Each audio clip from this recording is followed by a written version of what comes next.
Mais d'abord donc, alerte ce matin, alerte au tsunami. On l'a appris au milieu de la nuit. Un séisme d'une magnitude de 8,7 au large des côtes russes a eu lieu. C'est le plus puissant depuis 73 ans dans la région. États-Unis, Mexique, Philippines et surtout les habitants qui sont aussi appelés.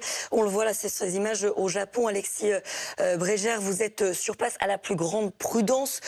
Et on le voit, ces premières vagues qui arrivent déjà du côté du Japon.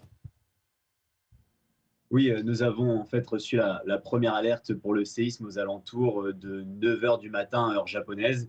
Alors l'alerte de tsunami, elle a été déclenchée par le Japon seulement quelques minutes après.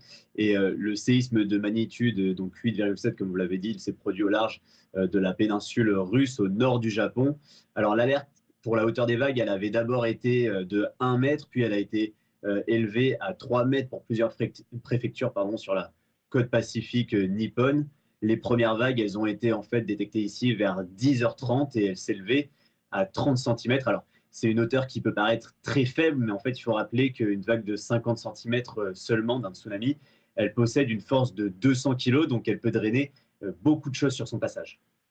D'autant plus inquiétant que cette information, Alexis, nous est parvenue. On a appris il y a quelques minutes que les employés de la centrale de Fukushima ont été évacués. On a évidemment en mémoire les images de la catastrophe de 2011. Oui, oui, le tsunami de Fukushima et les plus de 18 000 morts et disparus restent bien sûr dans toutes les mémoires ici. Mais les séismes et tsunamis sont finalement assez fréquents au Japon. Donc les gens, ils sont habitués, ils savent où est-ce qu'ils doivent se réfugier en cas d'alerte. Et les autorités, elles préfèrent alerter en toutes circonstances. Ce matin, les autorités nippones ont déclenché donc, des ordres d'évacuation, mais en fait, ça reste la procédure normale au Japon en cas de tsunami. Et évacuer les centrales nucléaires, c'est aussi finalement assez normal parce qu'elles sont souvent situées en bord de mer. Et donc, c'est le cas de la centrale de Fukushima Daiichi.